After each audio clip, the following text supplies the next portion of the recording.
Okay. Yeah, we'll pop back up in a second for sure. Yeah, let me know when you guys are ready. We were recording. Oh, It didn't detect it. Yeah. Looks better. it's good Ray's watching it. Yeah. Oh, that's good. I think so. Okay. Okay, perfect. Those guys that can't see in the second row and are streaming it online. Second of all the bandwidth, yeah. Yeah, we're good. All right, we're good to go. Yes. So I'm going to start with a cheap plug. This is my podcast. It's the Fireside Chat podcast. We're a group of Flames fans. It started out with me and my buddy sitting in the bar a couple of years ago going, you know what, we love talking about the Flames. If we record this on our phone, would anybody listen? Put it online and 80 people listen. We're like, maybe we can do something with this. So 7 years later, we're a podcast. We're accredited media with the Calgary Flames. So just like you see all the Sun Herald guys with their microphones in front of the player's face, we're down there. We're doing all the media stuff. So it's been quite a journey for us. New episodes every week during the hockey season. If the team doesn't make the playoffs as per usual, then as needed after that. I have a feeling I'll be broadcasting well into June this year, knock on wood. But that's my podcast if you're interested in finding it. So the way this will work today is I'll go through, it'll probably take me about 35, 40 minutes to go through the content. I have a bit of a demo to show you guys at the end, and then I'm happy to stick around and ask questions or answer questions that you guys might have afterwards about WordPress, podcasting, the Flames, whatever you want to talk about. I just put out a podcast last night, but I'm happy to talk more Flames with you guys, so if that's what you want to do, we can do that. So if you want to sign up for our podcast, you can do so at firesidechat.ca. So with that shameless plug, I want to make a few assumptions before we get started today. My first one is that you have at least one episode of your podcast ready to go, or at least have an idea of what you want to podcast about. We won't today talk about how to generate that idea, put those together. There's other great places to do that, other great meetup groups or conferences you can go to. And the other one I'll assume is that you have a basic understanding of installing or setting up and using a WordPress.org account, or I guess WordPress.com business would work, anywhere you can install plugins.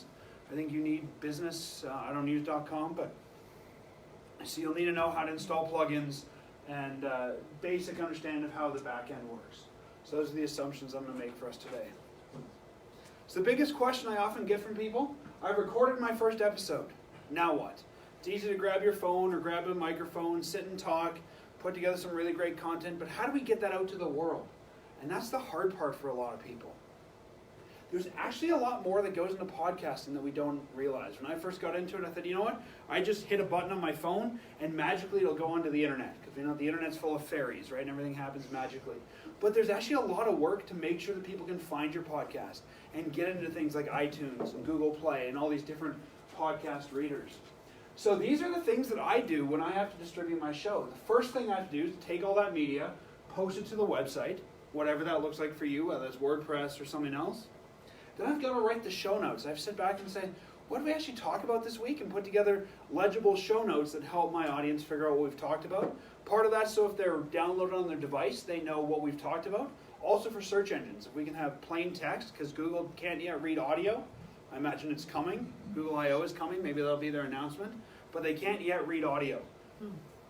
And so we have to put together show notes so that people know, so that Google knows what was talked about. So if somebody searches for something about the Flames, they'll find me because Google will know that I was in the podcast. So when you say post the media to your website, are you loading it into like Libsyn or something? So I use Amazon S3, but you could just use the media library within WordPress. We'll actually talk about Libsyn a bit later. I'm not a big fan of theirs, but I don't want to spoil the surprise for you. So I'll get really angry about them later. The next thing I have to do is create the show artwork or cover image. I suggest for every show you publish, having a unique image for it. And most podcast readers, that will show up when you go to download the art.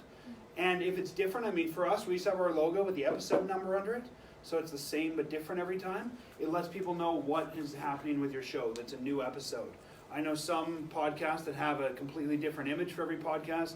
Some people have an in-house artist who draws them a new photo every week or every episode. Whatever's best for you, but you'll need some sort of cover art. So I have to figure that out every week. Then this is the hard part, updating the RSS feed with episode details. That's how iTunes and Google know when there's a new episode, because they look at the RSS feed. And we'll talk a little bit more about RSS in a little bit. Then I have to post that episode to social media, so that people who are following me on Twitter, Facebook, we use Reddit to push our show out. They'll all know there's a new episode. Because believe it or not, that's still where a lot of people go to find when the new podcast is coming out. Then I have to email all my users who've asked for an email, because some people still don't, use RSS or any of these things. Some people still want an email. I used to have a carrier. No, I'm just kidding. I didn't do carrier pigeon. But email is how we let some people know. Then, lather, rinse, and repeat all over again for the next episode. So I'm on a weekly cycle. I do all this in one night. I get about 4 days of a breather, and then we start prepping for the next show. So it's always an ongoing thing, depending on how often you're going to put your show out. I know some people that do a daily podcast. I couldn't imagine, because it's a lot of work. So I have a hard enough time keeping up with this in once a week, much less doing it daily. So there's a lot of steps that go into the work that you do in your podcast. And this is a stat that I've calculated. 60% of the time I spend on the podcast is done with the microphone turned off. Very little of it is actually happening when I sit down in my recording studio to record with my co-host. Most of it, as you saw, is all done outside of that. Promoting, asking questions, answering questions. We have a social media presence. So a lot of people think it's going to be like radio, where you sit down, you talk, it goes over the airwaves, you turn off the mic, and you walk out. There's a lot that goes into podcasting. So a lot of the work that we can do is going to be outside of what we're doing with the mic on. But using WordPress and using some of the techniques I'll show you today, you can minimize a lot of this time. I spend a lot more time with the mic off until I found the workflow I'm going to show you, which can automate a lot of the things we've talked about. So the first thing we have to figure out is, where do people actually listen to our podcast today? And as much as we'd like to think people are going to our website, I mean, for those of us that have a website, the thing we always want is people to hit our website. But it's not happening, and more people are using things that don't even look like a computer. The stats showed that this year, smart home speakers, you guys have probably all seen those Alexas or Google Homes, more and more people listen to your podcast on that. It doesn't resemble a screen like this does, or my laptop.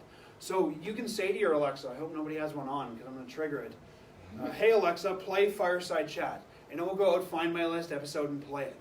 So more and more people are using those type of things. Like I said, a lot of people like social media. I'm surprised how many people still want a podcast in their inbox. Today, podcasting is still not that intuitive. It's like it was 5 years ago to scan a QR code. You had a special app and stand at the right lighting and get just the right angle, and eventually after 40 minutes you'd get that link and you'd spend 5 seconds there and then you'd leave. Podcasting is the same. You often need a special podcasting app like Pocket Cast or Dog Catcher if you're not using iTunes. And trying to explain that to people, especially people who aren't that tech savvy, it's hard. So what I usually tell people, you know what, just go to my website, give me your email address, I'll drop it in your inbox every week. It's there for you. You don't need to worry about it. So there's a whole bunch of ways that we're going to have to let people know about our podcast. It sounds like a lot to tell all of these services one at a time that your new podcast is up, but we don't need to do that. Using the magic of RSS, we can update all these services at once. So what is RSS? RSS stands for Really Simple Syndication. Everything that's simple has an acronym, right? That's why we have acronyms. So RSS is built right into WordPress. When you have your blog or your pages, you have a feed for those things. And you can go in WordPress to your site, whatever your URL is, /feed, to see your own RSS feed. This is a technology that Google uses and other services use to know when your blog is updated, to know what contents come up there. So RSS is a syndication feed. If anyone remembers Google Reader, maybe I'm the only one that was old enough to remember Google Reader. No? You guys do? Okay, Google Reader used to be a way when it was like, we don't want to go to people's sites. Let's take their RSS feed, dump them into one interface, and see them all from there. So that's where RSS really gained its popularity for consumers. We still see it with things like Twitter. Twitter still has an RSS feed you can interact with. I don't think Facebook does anymore. LinkedIn has an RSS feed, but it's kind of hidden. So there's lots of them out there. So the RSS feed is one file on your site, and I'll show it to you guys later. And when you update this is how everybody else, all these other services, know when you have a new podcast.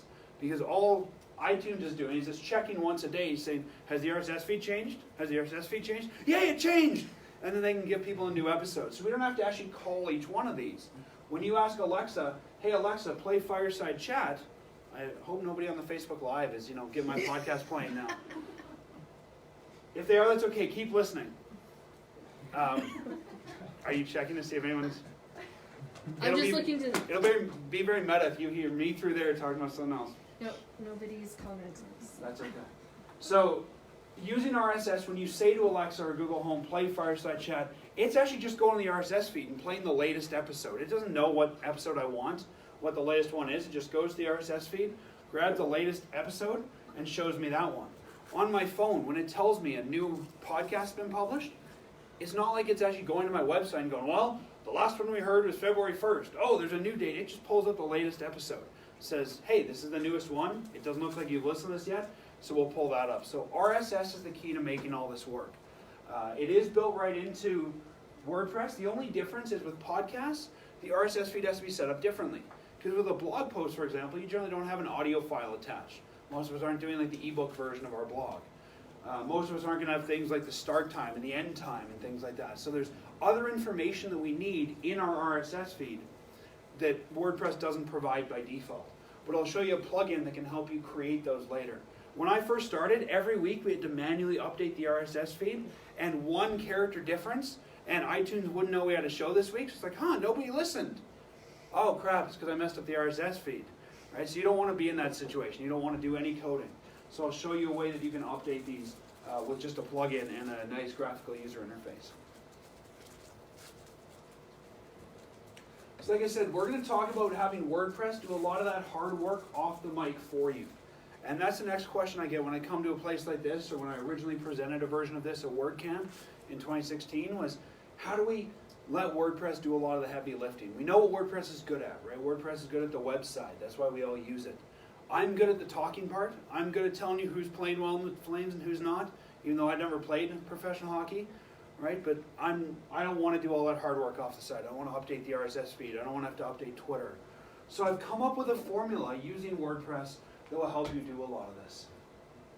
I like to call this my secret recipe. So these are the pieces that go into it. The first thing you'll need is a WordPress.org. I always say .org because you have the most flexibility. But a WordPress.org blog. You could use WordPress.com as well if it allows plugins, but you'll somehow need a way to work with plugins here. So I think the business account's the only one, and that's what, like $30 a month? Yeah. Okay. Or you can get .org, you can get like $5 a month hosting and set that up. And then these are the plugins we're going to use. WordPress custom post type. I'll show you guys how to set up a custom post type so your podcasts are separate from your pages or your posts. And that helps us create a feed just to podcasts. Then we'll look at something called Blueberry PowerPress. I love stuff that's named after food. Blueberry, Raspberry Pi, all my favorite things, all in technology. It's a WordPress plugin that helps us with the actual RSS feed. How many people have heard of If This Then That, or IFTTT? Okay, for those of you that haven't, I might change your life today. There's an amazing piece of technology that can make something happen when something else happens. So when I post to WordPress, automatically post to Twitter, or automatically post to Facebook. Or I have it set at my house that when the Flames score, turn my lights red. It's weird being in my house at nighttime, especially this year when they're doing well. Last year, like, nothing's going on for, oh, they lost again, okay. But this year, lots of red in my house. We'll talk about Jetpack. Hopefully everybody knows or has heard about Jetpack. And lastly, MailChimp. MailChimp's an email tool, and specifically MailChimp for a few reasons. So this is my secret recipe of stuff that I've learned over the years of setting up a WordPress site. So I'm going to skip through the first one. We won't actually talk about how to set up WordPress. I hope most people know that. If not, let any of us that, me or Christine or Ruba or even Ray, I'm volunteering you afterwards, and we can help you set up a WordPress site if you don't know how to do that. The famous 5-minute install, you can get installed in 5 minutes or your money back. Right? You paid nothing for it, they'll give you all your nothing back. So let's go on to custom post types. In WordPress, we know that WordPress has 2 post types out of the box, pages and posts. Those are the 2 we all see when we log into the back end. But you can create as many post types as you want. You can have podcasts. In our case, we used to do prospect profiles of all the guys the Flames drafted. That was its own post type. We used to have draft pick profiles. Those were their own post type. So you can start to create a lot of different types of content within your WordPress feed. I've experimented with doing this in a lot of different ways. I suggest everybody sets up a custom post type for their podcasts, because it's easy to put them into the blog post type, or the post type as it's called, but I find for a lot of people we want to use that for news or for blogs. And you don't want your RSS feed having both, because if I say to my Alexa, hey Alexa, play the latest episode, and it can't find audio because it's a post you made saying Merry Christmas to people, that's going to really confuse Alexa. So we want to have different post types, one for just your video or audio, one for all your other posts. So if you're interested in doing this, if you're a coder like me, the easiest way I found to do custom post types is generatewp.com, And there's a little form you fill out, say what it's called, say what you want the post type to be, if you want it to be like a post or like a page, and it'll print out the code. You can put it into your functions.php or as its own plugin. For those of you that don't know what those words are I said, that's okay. We have a plugin to do it. Plugins to the rescue, right? That's why we love WordPress. Install the plugin. There's a few of them. There's the one I like best. And you just fill out the form. Say I want a new post type, call it podcast. Plural is podcasts. You can pick a fancy icon and it does all the hard work for you.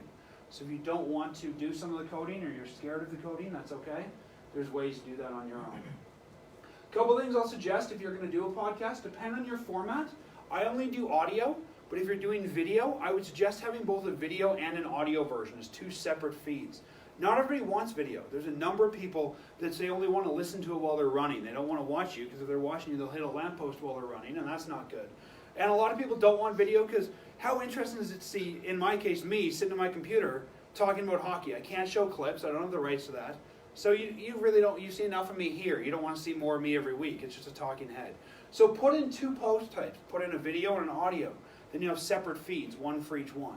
If you're only doing audio, that's fine. Just create an audio feed. But if you're going to do both, I found it's best to create two separate feeds. And if you're doing video, it should be really easy in whatever editing tool you use to simply export the audio track. So it's only probably an extra 5 minutes of editing to just get an audio track out of your video.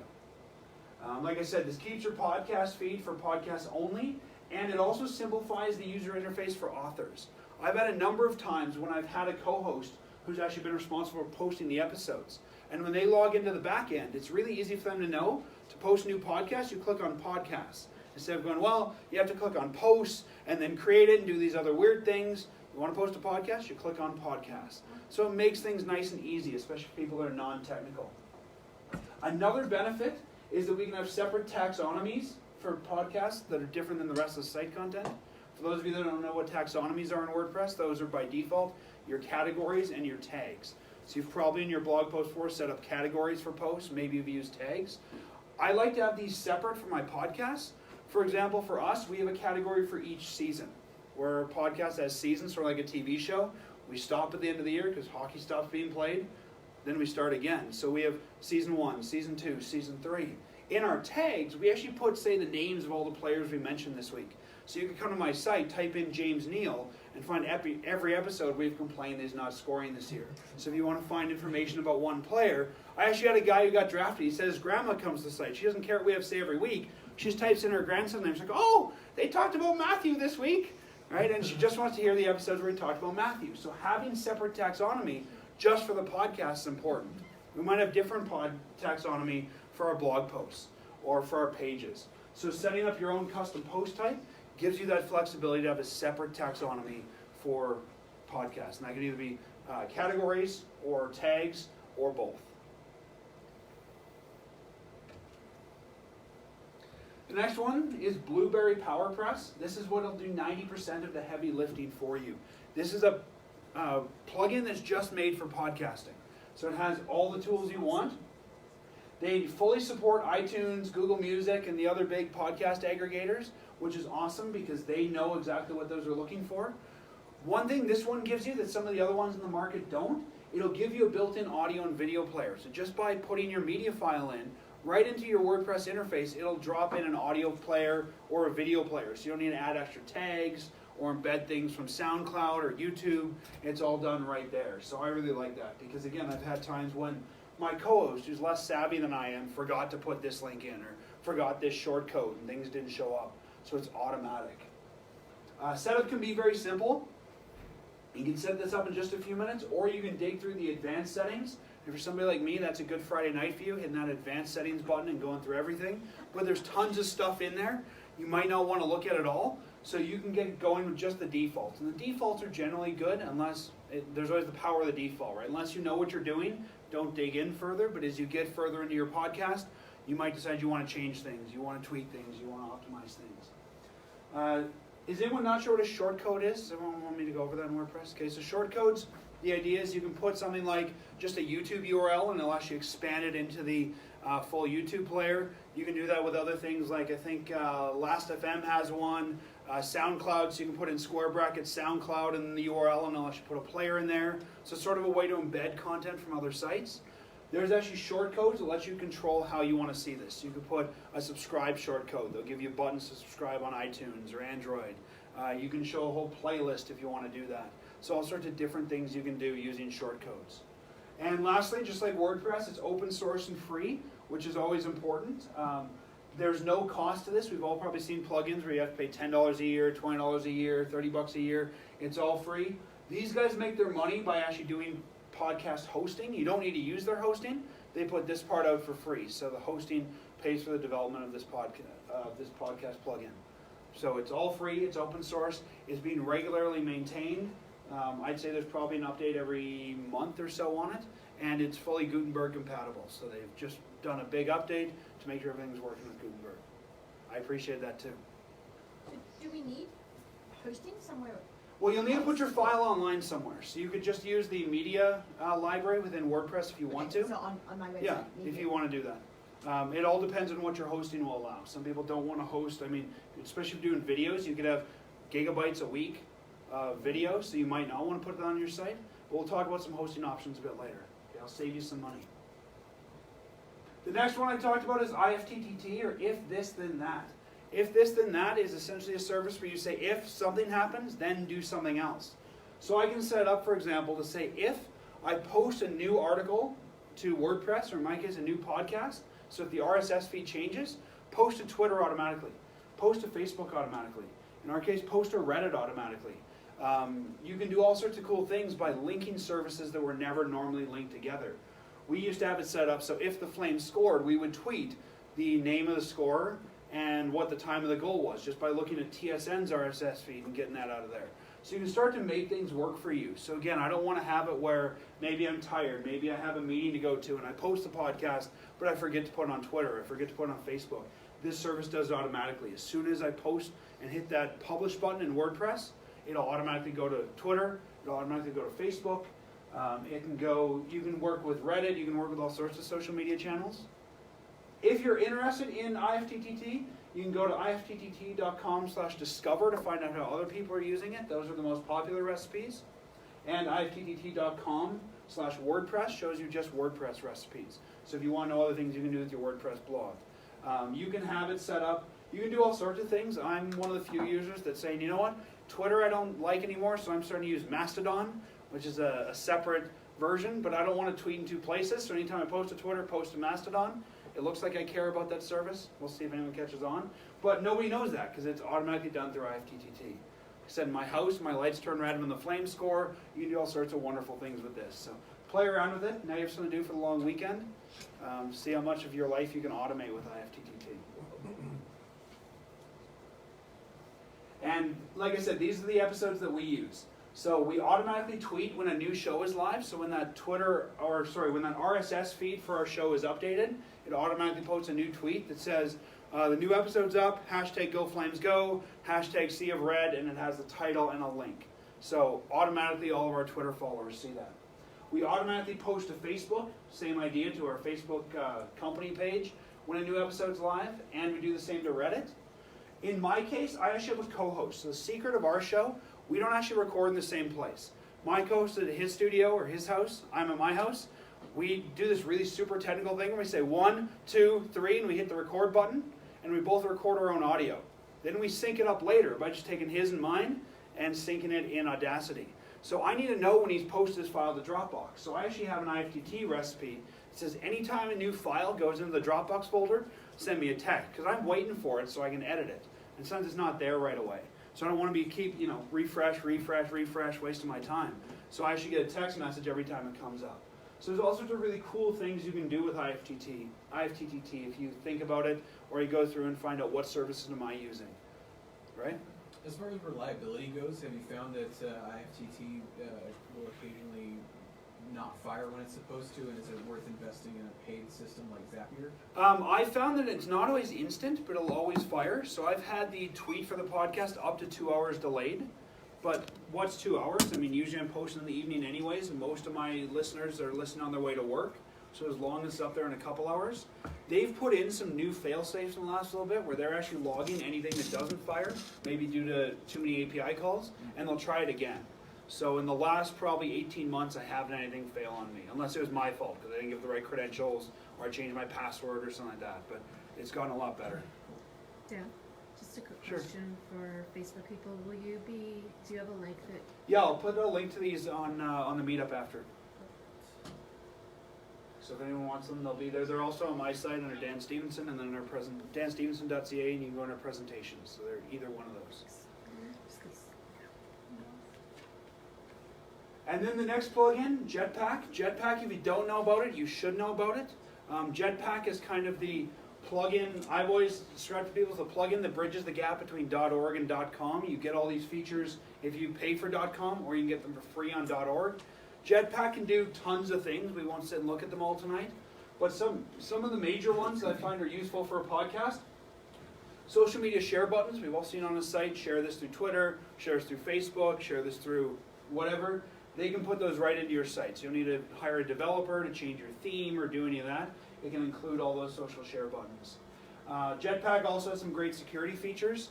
They can do two-factor authentication if you want to do that. If they think your site's being hacked, they'll give you a mathematical challenge to it. All sorts of things that help secure your site. They help with brute force attacks, not getting through. So no matter what kind of site you're building, podcast or not, to me there's no reason not to run Jetpack on your site. It's something we should all explore. And one of the things a lot of people use, there's the ability to send email to a user when a new post is made, so you can have people sign up, and whether it's a blog post or a podcast, you can have that all done through Jetpack if you want to. The downside to that is you don't get a lot of control over what the email looks like. You have to use Jetpack's email template. I'll show you what I think is a better way later, but for some people, they like to use Jetpack to handle that. But like I said, it's a great tool. It's from Automatic, or at least Automatic's a big proponent of it. I don't know if it's still under their umbrella. They're the ones that actually make WordPress. So it's pretty much WordPress, Jetpack, and Akismet that you need on every site you build, no matter what you're doing.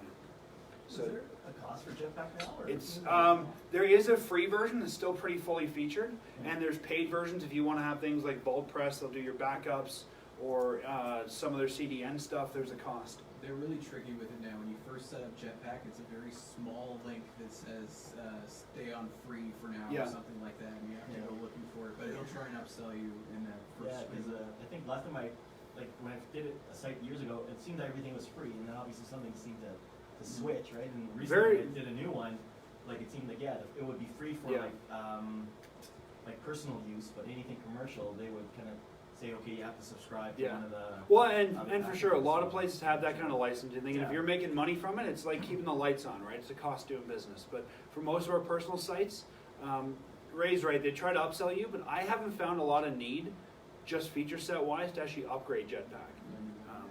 Yeah, I don't have a single But client if you're who's selling upgraded. from your site, then Well, I mean, kind of, if you read through the terms of service, and I don't have their terms of service in front of me, but if it's a commercial site where you're making money, I believe the terms of service say you should be upgrading to the professional one. You're not on Facebook Live, so they can't see who you are, so it's okay. They won't come after you. But I mean, do what you think is best, right? It's not launched yet. If you can afford to, I'd say definitely buy the subscription if you find it's useful for your site. But it's a cost doing business after a while, like the lights, like the power. So I think free is fine for most of what people in this room are going to do. But I've always said if in doubt, you should probably pay for it. If you're sitting there going, should I pay this bill? Do I need to upgrade? Either contact support and they'd be happy to help you, or if you're not sure, probably pay for it. But that's why the terms of service is there. You can always go and read it. As thrilling as that sounds for a long weekend, you can read the terms of service to figure out what you're supposed to do. So Jetpack, something that should be on pretty much every WordPress site you build. And with Jetpack, I mean, we won't look at it today. I can show anyone after the presentation if they want to see it, but you can just turn on and off the features you want or don't want, so you don't have to have everything. One feature a lot of people like that isn't so much for podcasting, because this is all audio or video, is the spell check feature. They have a spell check feature, really good grammar checker, so all sorts of stuff you might like on your site, especially if you're a copywriter. And the last one is a tool called MailChimp. You might have heard of MailChimp. They do email marketing. One thing I found when I was first getting started is I didn't want to compose an email every week saying, hey, here's a new episode. MailChimp has a really cool feature where they will actually take your RSS feed and stick pieces of it into an email. So I don't need to actually do it. It's just, here's the title of your blog or your podcast. Here's the image. here's the description, it'll automatically send that out for me. So just like I automatically tweet or automatically post to Facebook, I have an automatic email generated. And I even put the person's name at the top, so it sounds like I care. Hi Dan, the new podcast, wow! Right, it's just the computer putting it in there. So you can set it up however you want to. MailChimp is free for up to 12,000 emails a month. If you're sending more than 12,000, you can probably afford to pay for it. If you have that many listeners, you probably got, Casper, somebody advertising on your show, and you can probably afford to pay for this. But under that, it's totally free. The only thing you have to do is put their MailChimp logo at the bottom of your email, and that's how you get it for free. But most people don't go all the way to the bottom anyways. And I found actually in Gmail a lot of times, it's clipped out. People won't see it. So it's okay. You also have to have an unsubscribe link in there, just by law. The Castle laws and other laws have said you have to have an unsubscribe link, which they'll provide for you. But this is a tool that I started using the last 2 years. It's the only software in this category that I know that does the automatic RSS feed to email feature. So it's a really nice thing to have. The way you set it up in MailChimp is you tell it what time of day you want to check your RSS feed, and it'll check at that time.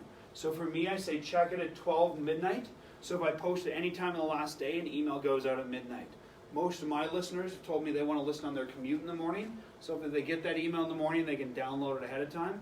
But if you know you always post your podcast at noon, if you're that diligent, you can have a check at 12:20 or 12:30 and send out those emails. But for us, we just say it'll be up sometime on Tuesday. So you can really set it up to work however you want to, but you can only send one, pretty much using the RSS feature, unless you jury rig around their system, you can send one email per day from the RSS feature at whatever time. And you can actually have it say you want just the last episode, or you can have multiple episodes. So I have a friend who, with his podcast, has the email saying, here's the last episode, and then here's the last 3. Mine is very cyclical. Nobody cares about what happened to the team last year. Nobody goes back and says, I wonder if they won in the playoffs. They didn't, right? After the week, nobody cares. But a lot of podcasts have evergreen content where you might want to go back and listen. So you can set up to even pull older episodes in RSS if you want to. So really great tool. Something I've come to appreciate over last year. There's lots of them in the category, but MailChimp's the only one with that RSS feature. So I found it made my job so much easier. And one bonus I'll give you, this is a WordPress plugin. It's called SpeakPipe. When we were doing our show, we wanted to find a way for people to call into the show. I really didn't want to give people my phone number. I really didn't want to have some, big setup. SpeakPipe is actually a WordPress plugin. I can show it to you on my site if you want. And people can, using their phone or their computer's microphone, they can record a voicemail for you, and it gets sent to you as an MP3 by email. So people don't need to, call in to 1-800-442-7198. It's just, they go to your site, they hit a button, they hit record, and it sends you an email. The reason I like that, when I edit my show, I need the MP3. I don't want to, take my phone and put it to the microphone, so I can just clip the MP3 right into the show. It emails me an MP3 with each person. It's free for, I'm just checking here, I have it. It's free for, it looks like the first couple months for the full package. They'll give you 1 month of their full package. After that, you can do, it looks like 20 minutes of voicemail a month for free. And if you do the demo, you get like 2 hours for free. Each voicemail can be only 3 minutes. Trust me, you probably don't want longer than that. When this team gets a bad loss, I get guys that have too much beer, they call in, they think they're an expert. We should trade everybody. Well, who's going to play the next game? Right? So you don't want more than 3 minutes, trust me. But it's a nice service because there is a free version and they can leave messages. So that's kind of a cool thing. And it integrates really nicely into WordPress. You go to speakpipe.com, sign up for an account, and it gives you this little box that goes right on your website. So I can show you guys out on our site if you want. So that's a bonus for those of you that are here today. Oh, question? Is that something that would be viable if you access via mobile, that you could still... Yeah, so on mobile, it just pulls up an audio recording interface, and you can still talk to it. There's not a number. The only thing is they'll use their mobile data. So if it's, depending on how much data they have, or if they're on Wi-Fi, it'll sync by Wi-Fi, but otherwise they'll probably do it through mobile. We've actually found some cheap ways, if you want to talk about it later, we found some cheap ways to actually do phone calls using something called Hush, so it gives us a phone number. They can call in and it does the same thing, saves it to an MP3. It's a little more cumbersome to set up, but we could chat about that later for your show if you want to. Because yeah, if you look at radio-like solutions to do phone calls, they're expensive and they're hard to use, and I didn't want any of that. So this is nice because you don't need to have special software or hardware, it all just runs through your website. So when you are setting up your WordPress site, outside of those plugins that you want to install, and as you can see, there's no coding that really needs to be done. I do have a couple tips for you for setting up your site for podcasting. The first one is to use a design that makes it easy for users to find the latest episode. Add these to the feed on your homepage if possible. I know how many times I've gone to a podcast website and I have to click 2 or 3 links to find the episode. That might mean you need to do a little bit of work with your theme or hire somebody to change your homepage out. If you don't know how to do that yourself, but make your homepage show the latest episodes.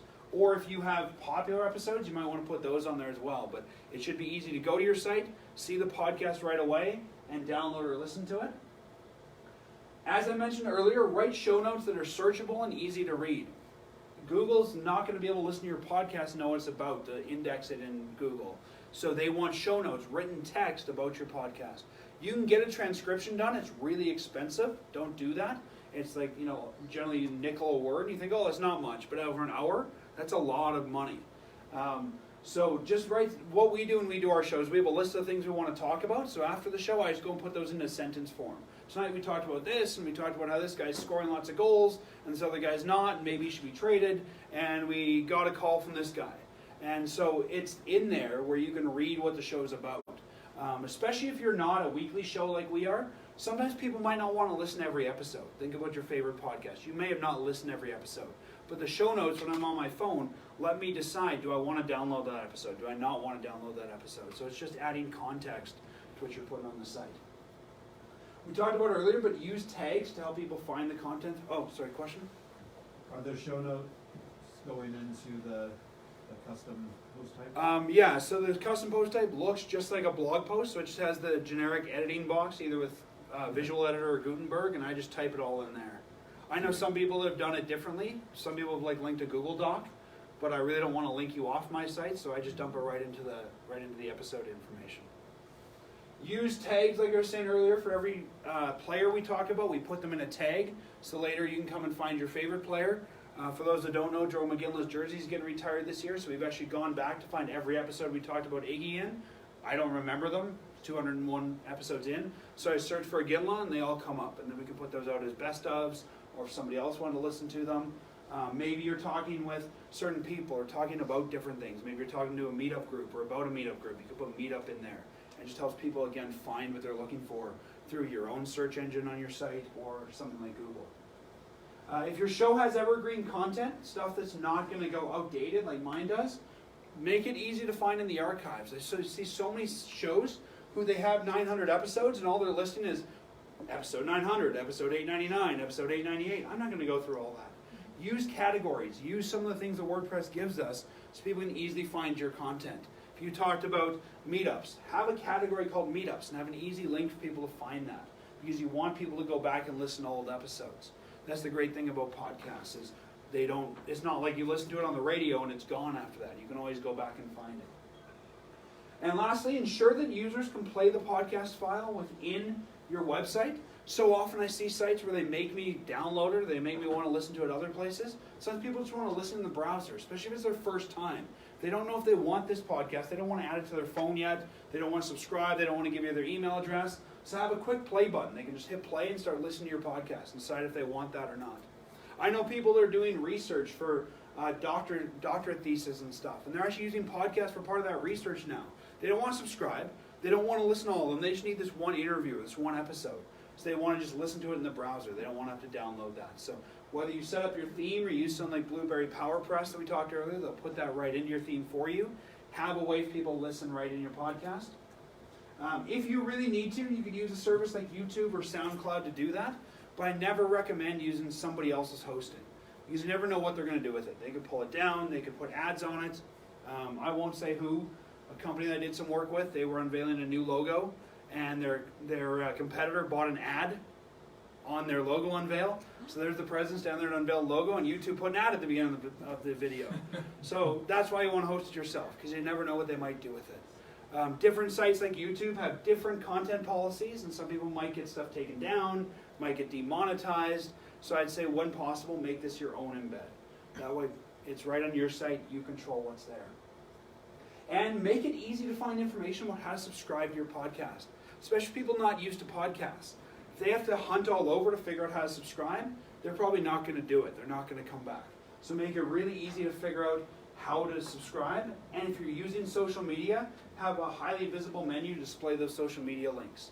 We found the majority of our listeners are actually finding us through social media. They're waiting for us to tweet or put it on Facebook. So we want to have those links highly available so they can find us. So those are some tips for setting up your site. If you can do those things on your own, great. If you need to hire a designer, there's lots in the room who could probably help you make some minor tweaks here, but most of these things, if you have a good theme or you made your own theme, you could change on your own. So a few people have asked about hosting your media files. You can definitely put your files into the media library within WordPress. I don't really recommend it, especially if you have very limited hosting. You can fill it up very quickly.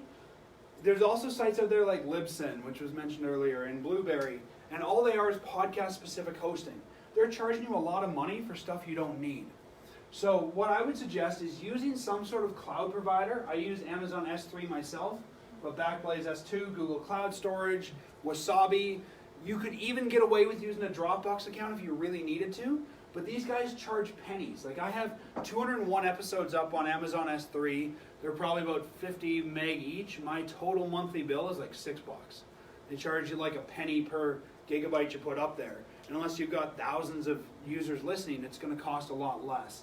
When you go somewhere like Libsyn, they're essentially charging you for the same hosting and just marking it up and giving you one or two features like your own website, which you can do on your own for a lot cheaper.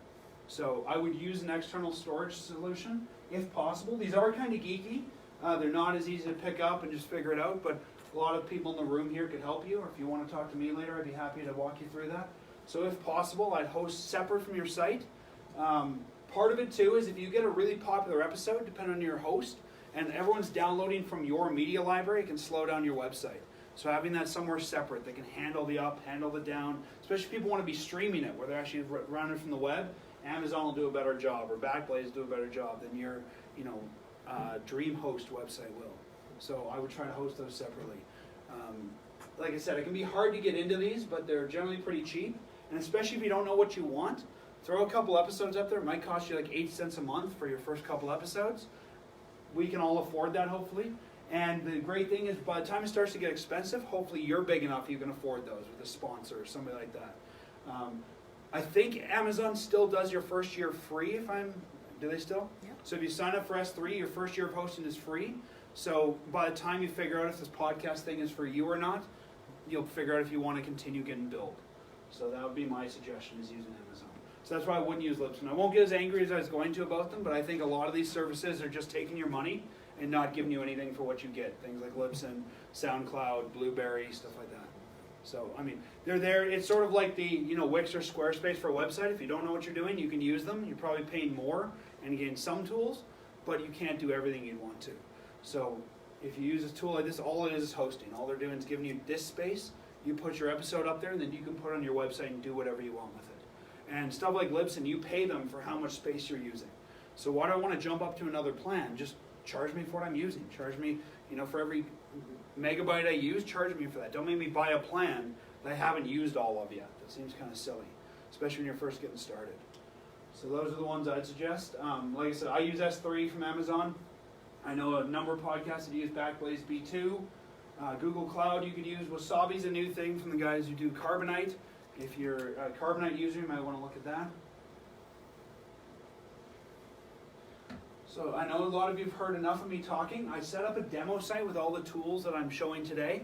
So I'll flip to that demo site. Again, this link will be in the presentation if you want to download it. I'll leave it up probably until the end of the month if you guys want to play around with it. Let me just switch here to my other browser tab. So using a lot of what we've talked about today, here's the front end for a sample. This is very meta. I set up a podcast about setting up for today's presentation. So I just set up a site. This is something I did in one afternoon. If it'll load on this Wi-Fi. Yes, be a little slow, Steve. Yeah, it was slow when I was getting set up today. Yeah. And you'll see here, this uses all the plugins that we've talked about. So I have my basic theme. I have the home page when it loads up here. Using a shortcode, I was able to put right on the home page how to sign up for the podcast. You'll see right there it says on Android by email, Google Podcasts, RSS, or if you want to use your own tool, it gives you my RSS feed right there. And right on my homepage, I set it up so all my podcast episodes were right there. So you can easily see from newest to oldest what they look like. And this is all using PowerPress to do that part. And this is just the latest post widget. So we probably all use widgets in WordPress. But PowerPress, you didn't mention. Blueberry PowerPress, that's the one that'll do your RSS feed for you. So I'll just show you guys quickly how some of these work. So if I go into the dashboard, you'll notice on the left-hand side, when it loads, there's going to be a new data type here called podcasts. I gave it a fancy microphone icon. So we still have posts, we still have pages, and that's my custom post type where all my podcasts will go. So I can just go under all podcasts to see them all, or I can go to new podcasts if I want to post a new one. And it looks just like it would if I were to post a blog post. Let's get rid of this.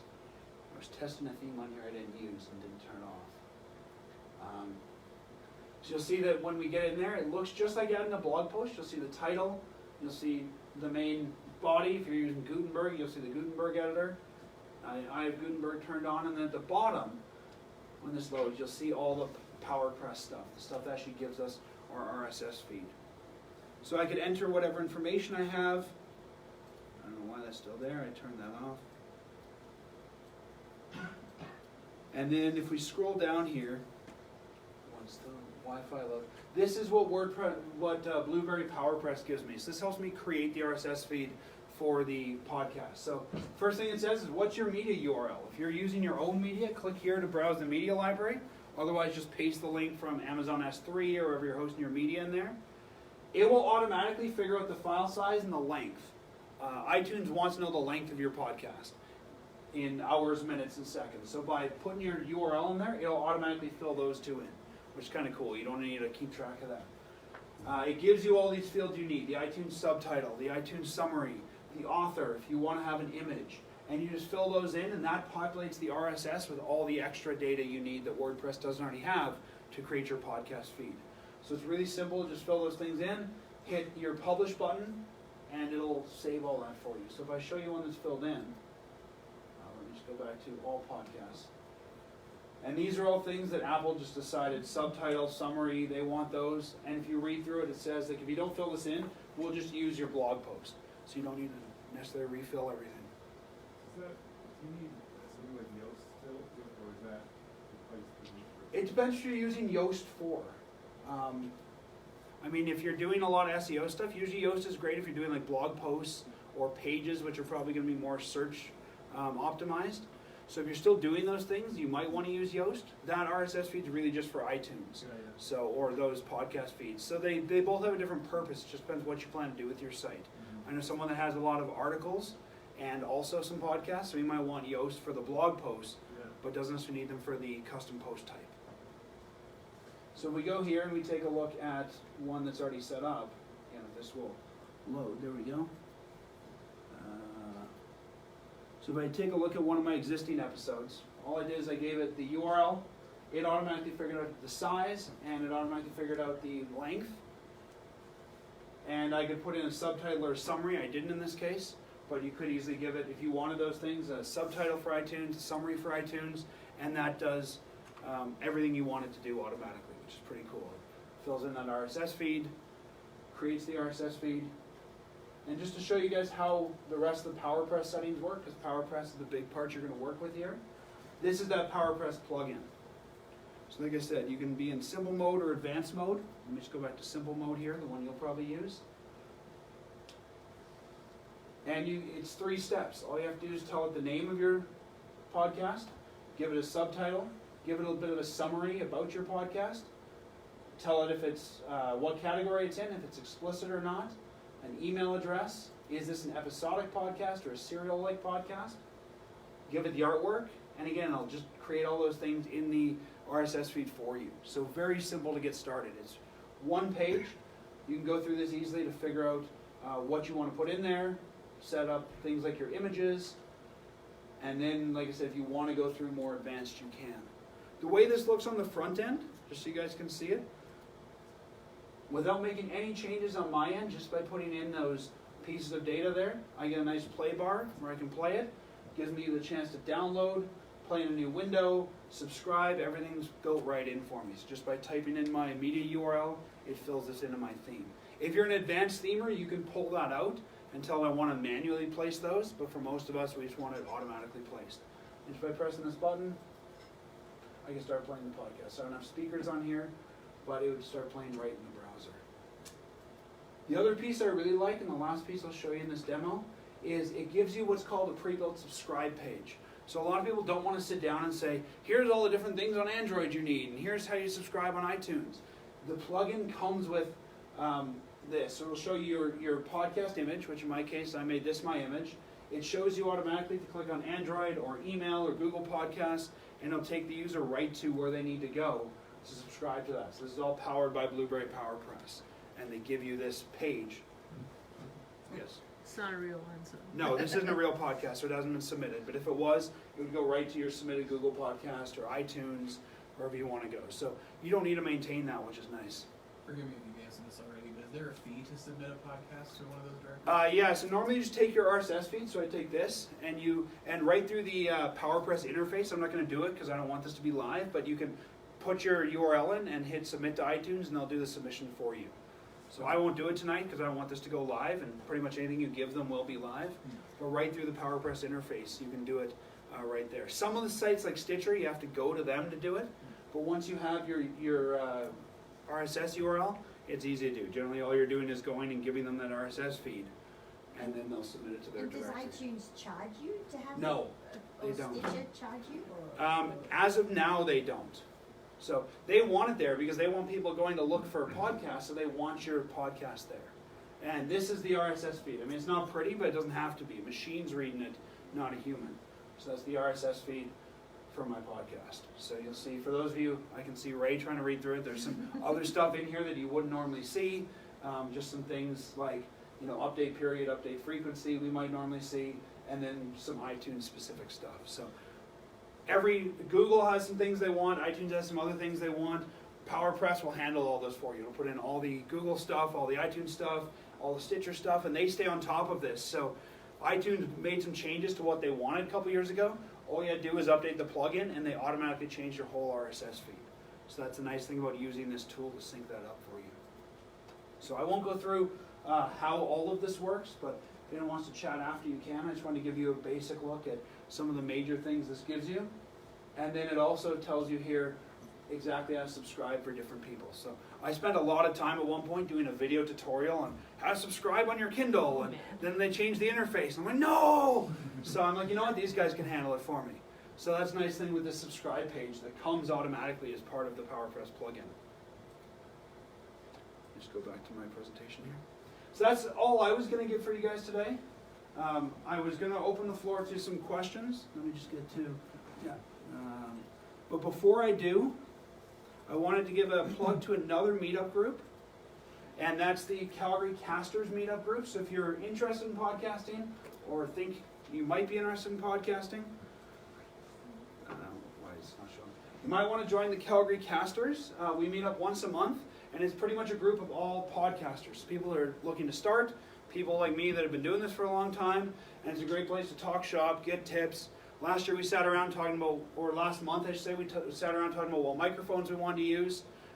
We've done a tour of the podcast space at the public library.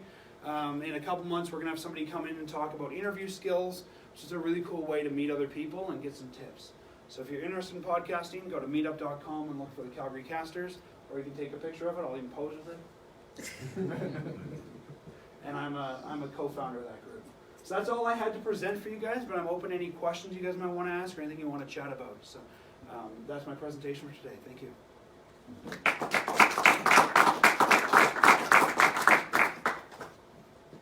Questions? So, several times I've been listening to a podcast on my phone or whatever, and I think, oh, this would be nice to subscribe to. And I click the little RSS feed, and all I see is that file. So generally you need what's called a podcast reader on your phone. So there's apps like I use. Are you an Android person or an iOS person? Android. So I use one called Pocket Cast, and it's just an interface where I put all those RSS feeds, and it actually has the audio player built in. Because all the RSS feed is just that code. You need some way to read that code, Now I parse just go to that code. Spotify. Yeah, you could do Spotify. That's a great way to Or do it. Google Play Music, most Yeah. of them are. Those are all different podcast readers. You need some way, just like you need a browser to read HTML code, you need some way to read the RSS code. So it's just code, and we have to decide, oh, this is the feed. So take that out, put that into an audio player, and play this file. I guess if you're like Ray or I, you could read through it and find the audio yourself, but I don't have time for that, so I use a tool that'll just tell me when a new episode comes up. So they would be better to have some other button on their page that says, They might. The only issue though is they don't know what app you're using, and as we know in the Android interface, it could be one of 100. So I want to say these are all the possible apps. So those buttons that you see generally are the most common ones, but it did show at the bottom of your RSS feed. So if you know what you're doing or you want to go somewhere else, you could use that. And most of the good ones, like I use Pocket Cast, they have a discover feature. So you can just go type the name of the podcast, and they've probably found it online, and they already have the RSS feed in there. thank you. So you could use that one. That's the one I like. Google Play Music is a good one. For Apple people, iTunes is a good one. Overcast, that's a good one. Overcast is not bad. I like If you're still using BlackBerry, I'm sorry. There's probably not an app for you. But that's why we have the web. I have two questions Sure. for you. Hopefully I have two answers. Over the years, you've probably experimented with different mics. Which mic are you using now? So the mic I'm using now is an expensive mic. It's called the Heil PR40. It's about $400. I got mine used from a guy who said, I bought this mic, my wife doesn't want me podcasting, I'm selling it for cheap. I'm like, sweet, I'll buy it. It's a nice mic. There's different types of mics, and we can talk mic tech later if you want. There's dynamic, and there's dynamic mics, and those are the ones that are generally going to pick up everything around the room, which you may not want, because if you're in a room like this, I'd hear you guys back there. So you want a mic that's very directional. I like that one. A lot of people start with something like the Yeti Snowball if you want a USB mic, or the Blue Snowball or the Blue Yeti if you want a USB mic. It really depends how much money you want to put in. Have you used the Yeti?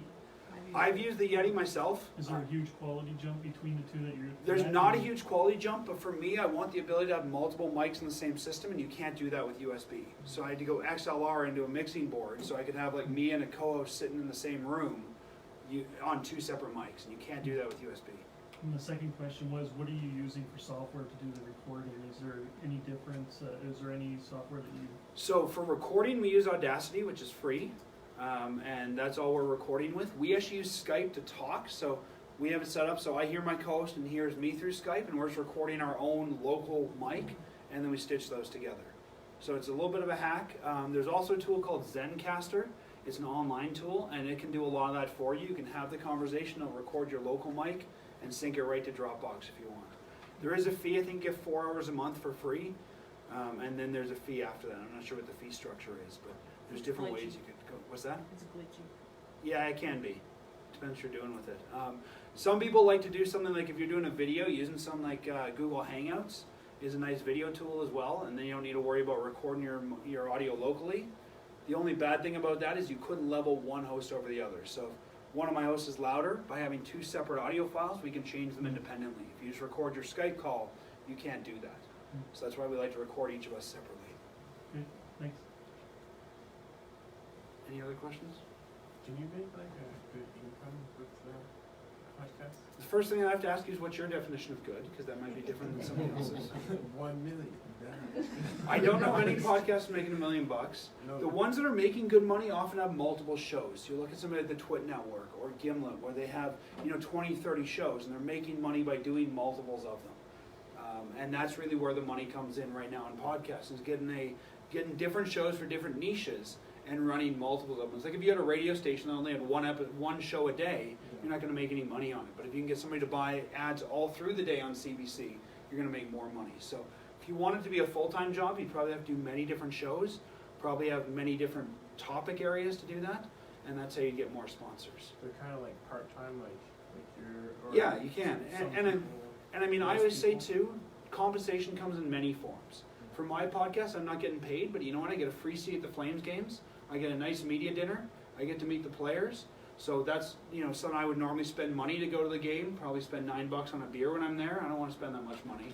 So it comes in many forms. I have a friend who does a music podcast, and he gets free tickets to music festivals. So you might not necessarily get a lot of cash in pocket, but you could probably find a way to make it work for you in some form through compensation. A lot of reviewers on YouTube get free products, free laptops, phones, whatever. So that might be another way you could get some of that. Get to meet lots of cool people. You might. Yeah, depending on what you're podcasting about. I found one called Gary Likes Rocks. He's not going to meet many cool people, but whatever he likes. It's like on Big Bang Theory, Sheldon and his flag podcast, right? He's not meeting many cool people there. Any other questions? What are you saying about flag people? What's that? What are you saying about flag people? Well, he just said you get to meet cool people. It's not like I'm going to talk to the Canadian flag and, what's that maple leaf? Interesting. So I was thinking on my website, if I put a new painting, right, Mhm. that I would make a blog, and have the image, and I thought it would be nice to have an audio file. Mhm. So I could talk and say, this is how I painted it, this is why I painted it, this is what the title means, that people might enjoy that. But then do I need a special custom post, a podcasty thing, or can I just have an audio file in an ordinary blog post? For what you're doing, I'd say you could probably put in an ordinary blog post. I don't think a lot of your customers are going to sign up to get a regular update from you. It'd be like if Walmart sends me an update saying, oh, we've restocked, this product. It's probably a commerce transaction, right? So they may not want to get that every week. So in that case, it probably wouldn't follow the traditional podcast model, which is regular content people want to subscribe to. So you could probably just use something like PowerPress to do the audio embed, and I just put it into your regular blog post. You could even set it up, if you do WooCommerce, to put into the product description on WooCommerce. And that way when they go to see it and they see the price, they could hear a little about you talking about it. So that'd be another way you could set it up if you're going to do, because you said you want to do e-commerce. Yeah, I'm using Shopify embed buy buttons, Okay. I think. Yeah, you wouldn't be able to do it there, but if you were to move over to WordPress and use WooCommerce, you could do it in there. It's just my print supplier doesn't work with WooCommerce. That's okay, we won't judge. In April, we'll show you maybe a better way, and then you can see what you want to do. Yes, please. Who's running the April one? Edward McIntyre. Oh, okay. He'll do a good job. Yeah. So if somebody knows about WooCommerce and can tell me how that would work for what I want to do, I have not actually got further than experimenting with one buy button, so I'm still at the point where I can go in any direction. Ray can help you. I've all told you again, right? I guess I'm helping everybody tonight. So start an orderly line. Popularity is a curse, right? I mean, WooCommerce, there's a lot of great tutorials online for it too, if you prefer to work at your own pace. You can go to their site, you can go to something like lynda.com. There's lots of great tutorials for it. Yeah, and I don't want a lynda.com. shop page like that. Anyway, whatever. You can make it do whatever you want to do. Just a side note there, you said lynda.com. It's free if you're a CPL member. Yeah, if Yes, you've got a which I public am. library card, Yep. It's awesome, saves you isn't it? $50 a Amazing. month. Yeah. And even if you don't have a library card, you can just apply online to get a library card number and stuff. It's that Yeah. easy. You have to be a Go Calgary to- resident, but yeah. you Oh, can nice. apply online. Yeah, just plug in your Calgary address and you're set, right? So. And if you're interested in podcasting, speaking of the library, there's actually in the new central library, there's a podcast studio there. So if you want to try this and you don't want to buy the gear, you can go down there and rent and not rent, but borrow the studio for an hour, and they have 2 mics, they have a computer, they have everything you need to get started. Wow. I wouldn't make it your regular recording destination for hundreds of episodes because you might not get in, but if you just want to try it out, you can go down there and try it. So that's what the Calgary Casters group did. We went on a field trip recently to go see that.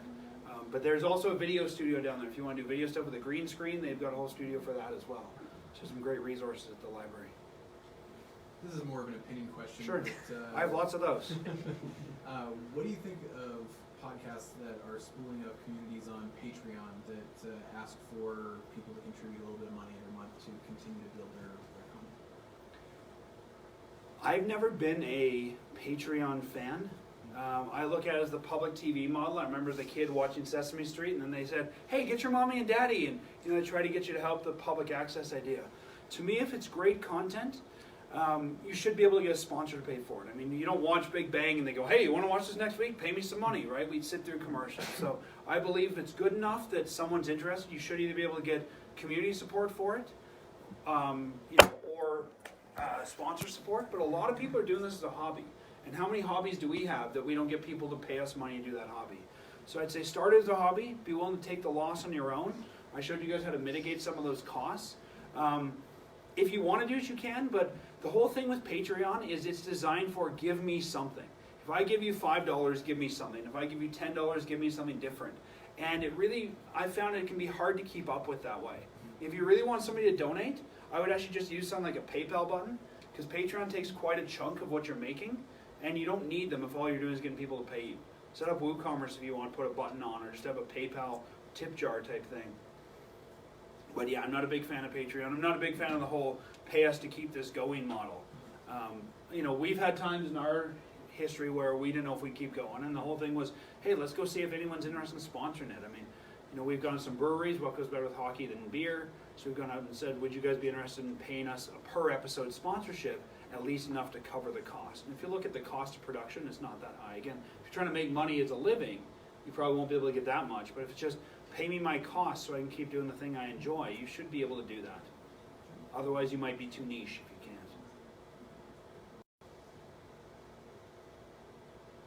All right. Well, I can stick around if anyone else has any questions they think of on their way out. What's your favorite part about doing podcasts? My favorite part about doing podcasts, I would say, is being able to. I always find it fascinating who listens to my podcast, being able to have a voice for those people. We found for our podcast, most of the listeners aren't in Calgary. They're Calgarians that are living overseas. We have a guy in Australia, a guy in Iraq, a couple guys in Britain, and they can't watch the games because the games are on at 1 in the morning their time. So I love being able to be that conduit to those people. I love to be the guy that's giving them the information. And I like a bit of celebrity too. There's been a number of times I've been somewhere and someone's like, you're the guy from the podcast, I recognized your voice. And that's why I always carry a Sharpie. No, I'm just kidding, I don't carry a Sharpie. It's nice to have a little bit of that notoriety. But like I said, it's opened a lot of doors for me through my hobby to get in with the Flames, to get in as a credentialed media person. And I really enjoy the perks that gives me, being able to go to some of the games, explore some of that, getting to know some of the media people and some of the players. So it's just having that ability to share my knowledge. And I mean, I've never played in the NHL, but I tell them who's not playing well. So I like sort of, being the expert in a way as well. All right, thanks for your time tonight, guys. Yes.